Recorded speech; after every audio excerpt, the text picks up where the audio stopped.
En la lección que vamos a introducir de alguna manera a partir de este día, aunque toda esta semana estamos estudiando sobre la suprema lealtad que le debemos a Cristo, pero en la lección de hoy específicamente vamos a hablar sobre una relación que era bastante delicada en el tiempo de Pablo, y es la esclavitud, la relación esclavo-amo, tanto que trascendió el tiempo de Pablo. Y pastor, en la introducción en nuestra lección, no siempre hacemos referencia a ella, pero ahora vale la pena porque se nos comentaba que incluso ya en los 1800, por ahí, en esa época, 1800, 1700, 1600, la gente había llegado a tomar la Biblia y cortar todo aquello que pudiera de alguna manera dar esperanza a los esclavos, y en cambio habían dejado todo aquello que mantenía la institución de la esclavitud, pretendiendo que la Biblia de alguna manera los justificaba. Pero bueno, vamos a hablar un poquito de todo eso. Esto es solo para introducirnos.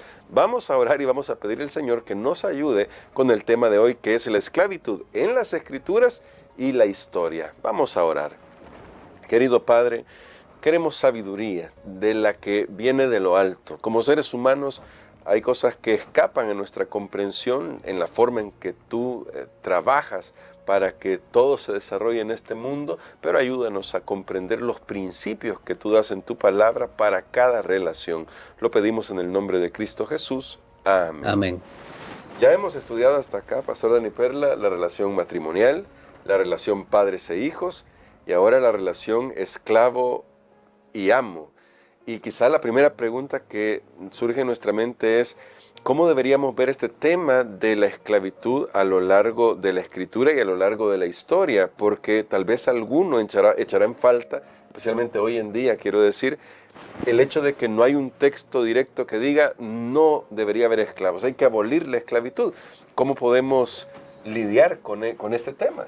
Bueno, creo que son preguntas muy importantes y hoy vamos a dar una respuesta desde el punto de vista histórico, pero esperamos con la ayuda de Dios en los siguientes días poder ver lo que dice el texto bíblico que responde también a estas preguntas. Regresemos en nuestra mente al tiempo del apóstol Pablo.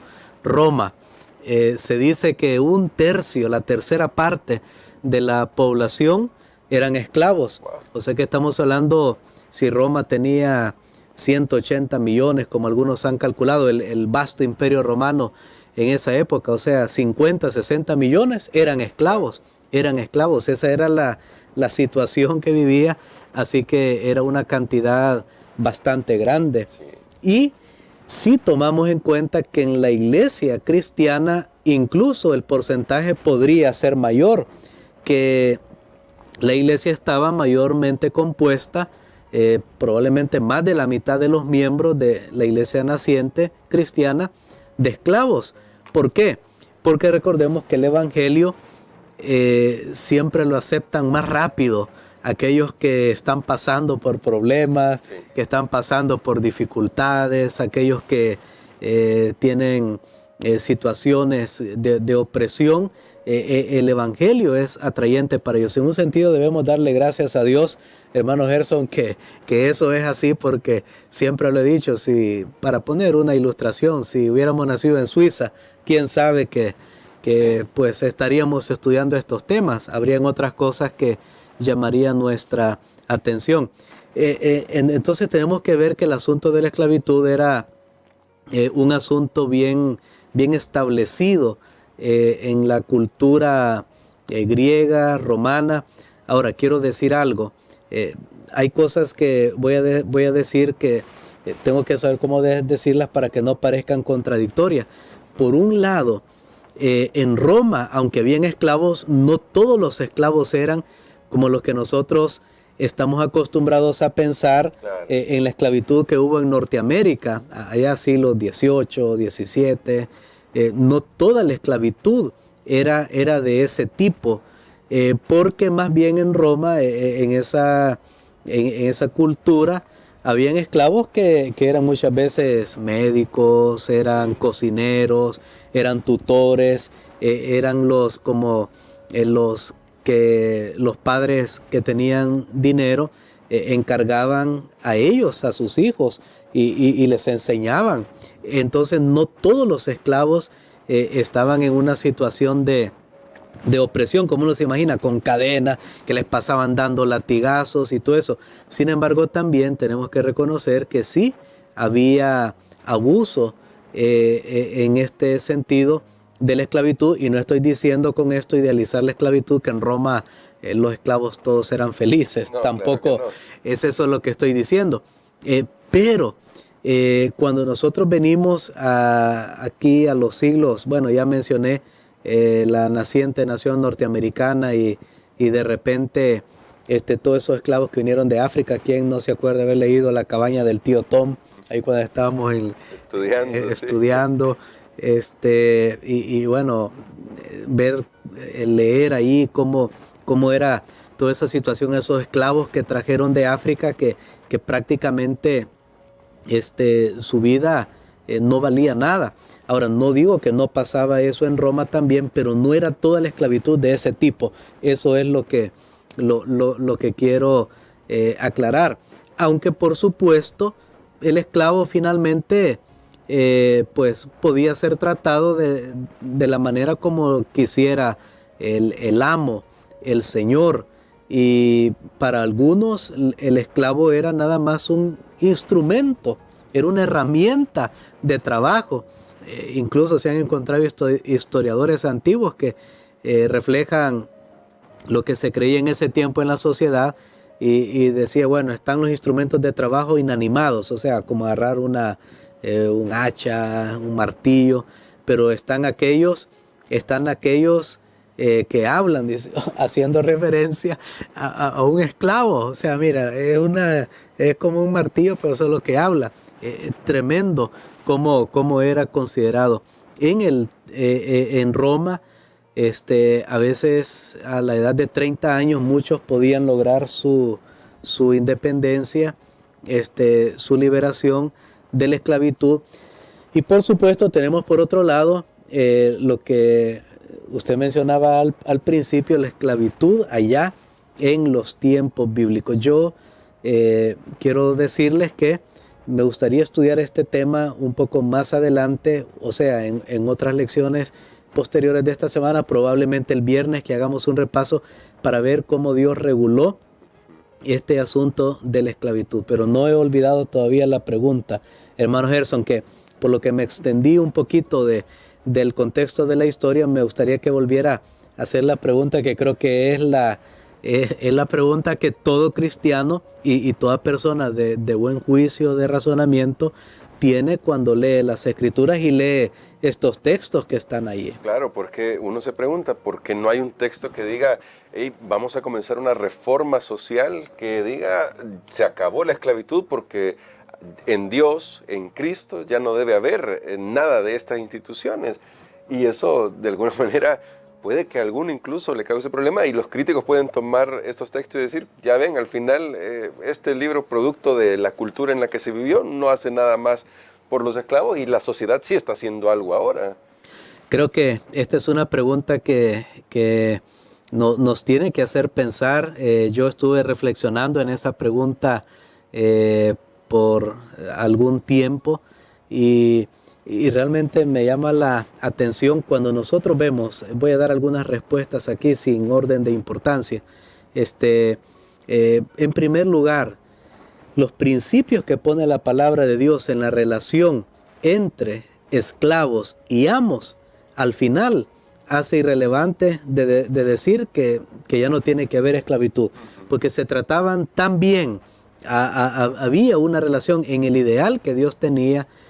Había una relación que prácticamente se abolía esa distinción entre el esclavo y el amo, porque aquí voy a adelantar un poquito de los otros días. Finalmente Pablo dice, mire, es que todos somos esclavos, sí. Todos somos esclavos de Cristo, y eso es bien interesante, que él dice, tanto el amo como el esclavo tienen un señor. O sea, el amo no debe creerse, le dice Pablo a las personas de su época, no debe creerse el último señor. No, él también tiene un señor, y Pablo viene igual a todo, dice, en Cristo aquí no hay No hay ni amos ni esclavos, todos debemos ser esclavos de Cristo Jesús. Entonces prácticamente esas distinciones caían por su propio peso. Pero yo creo que hay también otra razón muy profunda, y ni Pablo ni Cristo dieron un texto donde dijeran prohibida la esclavitud, quitemos la esclavitud. ¿Por qué razón? Ellos no abolieron el sistema de la esclavitud, porque ese es un sistema que hay, es un sistema en la sociedad, es un sistema que impera debido a la consecuencia del pecado, porque Dios jamás quiso que una persona pues viviera bajo esos conceptos de la esclavitud. Pero ¿qué pasaría? Y aquí viene lo importante, y pongan atención a este argumento. ¿Qué pasaría si Pablo y Cristo hubieran dicho hay que abolir el sistema, hay que quitar el sistema? Debido a la corrupción de la naturaleza humana, debido a lo caído que somos los humanos, miren qué sucede. Cuando yo quito un sistema, queda un vacío. Entonces tiene que venir otro sistema. Y sabe que si viene otro sistema, también va a haber problemas, también habrá opresión. Porque, por ejemplo, ahora nosotros no tenemos en nuestros países este sistema así de la esclavitud, aunque no significa que no hay esclavos. Claro. Si usted va al índice hay organizaciones que se encargan de monitorear esto, y usted puede poner ahí el índice de esclavos en el mundo, y hay millones de personas que ahora por una u otra razón se consideran que están en esclavitud. No pensemos que es un tema ya superado en el sentido de la esclavitud, como lo hemos visto que lo tenían los romanos y todo eso. Pero si usted quita un sistema, ahí queda el vacío, porque es una ley de la naturaleza. La naturaleza, me gustó siempre este pensamiento, la naturaleza aborrece el vacío. O sea, siempre que hay un vacío va a intentar llenarse. Si ha fijado usted un hueco en la pared, la gente viene y le mete basura, y etcétera, solo para poner una ilustración bien sencilla, porque tenemos que llenarlo. Ahora bien, si Pablo y Cristo hubieran abolido la esclavitud, o con un texto ellos hubieran dicho, quitemos la esclavitud, ahora, ¿qué viene en su lugar? Al contrario, ¿qué hizo Pablo y Cristo? Y esto es maravilloso. Ellos trataron de trabajar en un principio que regenerara el corazón humano, porque eso es lo más importante. Porque ahora escúchame, amigo, no importa en cuál sistema usted esté, y me voy a atrever para entender la palabra sistema: esclavitud, comunismo, capitalismo, no importa en qué sistema esté, pero el cristiano tiene principios que transforman su corazón, y eso va a transformar su conducta. De hecho, se dice siempre cuando se habla, por ejemplo, de Abraham Lincoln, que fue un grande, todavía está en la memoria de la humanidad, porque él hizo mucho para la nación norteamericana, para Estados Unidos específicamente, este asunto que hubo de la guerra civil, y luego abolir la esclavitud, y todo eso fue maravilloso. Pero la gente, honestamente, yo también nos concentramos solo en eso. ¡Wow! Lo que hizo Abraham Lincoln. Pero se pasa por alto que hubo, por ejemplo, yo puedo mencionar 2 voces que dieron principios tan nobles e ideales, tan altos, que eso fue cambiando el corazón de las personas, porque no era quitar una cosa para dejar un vacío, como ya lo he dicho. Por ejemplo, están los temas de... ahí tenemos nosotros a John Wesley. John Wesley fue uno de los reformadores. Esos mensajes de John Wesley, de George Whitefield, otro gran predicador, eso fue lo que fue transformando a la nación, fue transformando el corazón de las personas. Entonces, para resumirlo, Pablo ni Cristo no dijeron hay que abolir la esclavitud, porque ellos fueron más allá, más profundo al corazón, donde está el problema humano, que no importa si es relación esposo o esposa, padre, hijo, amo y esclavo. Si no tienes el espíritu, vas a abusar de esas relaciones, pero el Espíritu de Dios es el que suaviza, y entonces cambia la interacción que debe haber entre unos y otros. Esa perspectiva está muy interesante, pastor, porque entonces uno ya logra ver en la Biblia que a Dios le interesa la persona. Él trabaja con el individuo que finalmente será el que va a producir las transformaciones, y si el individuo quiere ser transformado por el Espíritu Santo, eso se verá luego a su alrededor. Entonces, pastor, y quizá para terminar la reflexión de hoy, porque siempre llevan un poquito de tiempo y todavía vamos a abordar varias partes, en otros días, varias partes de este tema, la pregunta aquí para finalizar es, ¿cómo hoy podemos permitirle a Dios que ponga esos principios en nuestra vida y nos dé discernimiento para saber cómo aplicar la Biblia, considerando que siempre va a ser difícil por los contextos en los que vivimos? Amén. Bueno, recuerden que todo comenzó cuando Pablo dijo, sean llenos del Espíritu Santo. Yo tengo que enfatizar eso porque una vida llena del Espíritu Santo es lo que va a transformar y va a cambiar el corazón. Por supuesto, el Espíritu no está solo. ¿A qué me refiero?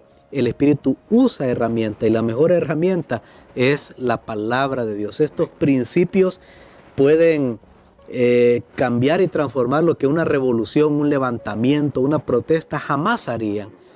Los principios de la palabra de Dios puestos en el corazón realmente le dan un giro a la vida de las personas, y logramos saber que mi vecino, que otra persona es un ser humano creado a la imagen de Dios. Cuando nos vemos a la luz de Dios y su creación, realmente nosotros podemos ver las cosas desde una perspectiva diferente. Y queremos, pastor, que ore por nosotros por eso, para que permitamos a los principios de la palabra de Dios que llenen nuestros corazones. Amén. Padre, gracias te damos, Señor, porque nos permites estudiar estas cosas. Hemos hecho un repaso de la historia, de esto que la humanidad ha vivido y que sabemos, Señor, que todavía es una realidad, pero que contigo podemos encontrar una regla superior para poder trabajar unos a otros, Señor, para poder entendernos unos a otros.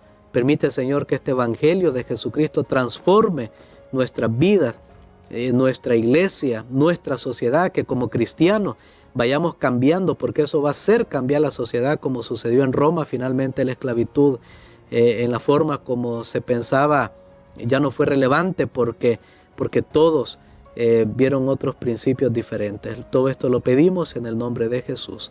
Amén.